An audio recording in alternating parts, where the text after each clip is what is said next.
मैं इस समय नैटेरी शहर के बराड़ी में हूँ, जहाँ पर कि नौ दुर्गा मंदिर है और यहाँ पर एक ही साथ 9 देवियों के दर्शन करवाने जा रहे हैं हम आपको।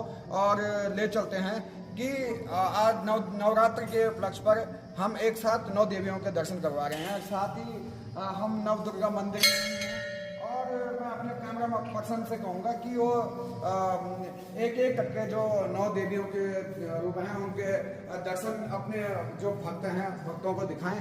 और ये शैलपुत्री जो है पहला, और दूसरी ब्रह्मचारिणी जो देवी है ब्रह्म, साथ ही जो तीसरी जो देवी की जो पूजा होती है वो चंद्र घंटा के रूप में होती है। और जो ये कुष्मांडा देवी के हम आपको दर्शन करवा रहे हैं कि जो इस दुर्गा मंदिर में लगातार जो 9 देवियों के रूप हैं और 9 देवियों के रूप में कुष्मांडा के बाद जो स्कंद माता है जिसकी पूजा यहाँ पर की जा रही है।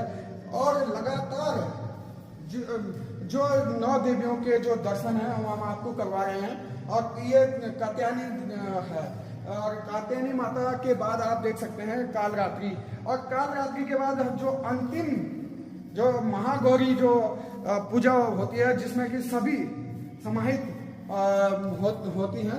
और जिस तरह से नैटेरी के बराड़ी में ये एक ही साथ 9 देवियों के दर्शन सभी भक्तगण करते हैं। और साथ ही आज हम पुजारी से बात करेंगे कि यहाँ पर क्या मान्यता है और जो कि ये बहुत कम देखने को मिलता है कि एक साथ 9 देवियों के जो दर्शन है वो यहाँ पर होते हैं। मान्यता ऐसी है देखो कि माता के जो 9 स्वरूप हैं वो 9 स्वरूप माँ यहाँ पे स्थापित है। प्रथम शैलपुत्री से लेकर के अष्टम महाधात्री महागौरी और 9वीं जो माँ सिद्धधात्री है, मतलब ये तीनों रूप उनके मेन हैं। और कहते हैं कि जो माँ के जो तीनों रूप हैं वो एक बिंदु रूप में स्थापित हैं। जो 3 रूप में माने गए हैं, ओम ऐं ह्रीं क्लीं।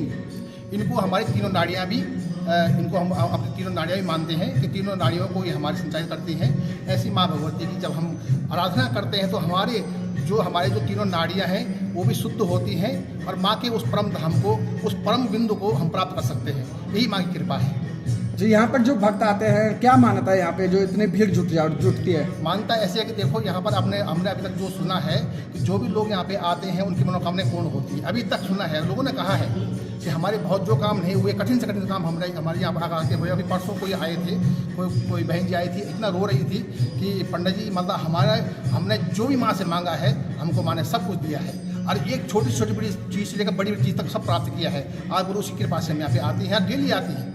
ऐसे ही भक्त हैं, क्योंकि देखो भक्त की बात दूसरी होती है, लेकिन आपकी श्रद्धा मेन होती है। चाहे कोई अभक्त भी हो, यदि उसके अंदर श्रद्धा हो ना तो माँ उसकी भी सुनती है। माँ तो वो होती है जो एक मूक की बात भी समझती है। मूक जो बोल नहीं पाता है, एक चींटी है ना, बोल नहीं पाती है, लेकिन वो माँ उस चींटी की भी रक्षा करती है। हमारी पुजारी जी से बात हुई और ये बात भी सही है कि माँ इतनी दयालु है कि वह हर किसी की बात सुन लेती है। और जैसे कि कोई चींटी हो या फिर गूंगा आदमी हो या कोई, तो माँ इतनी दयालु है कि उसकी श्रद्धा और उसकी बात को भी सुन लेती है। तो कहीं ना कहीं माँ की जो कृपा है वो निराली है और यहाँ पर जो भी आता है उसकी मन्नत पूरी होती है।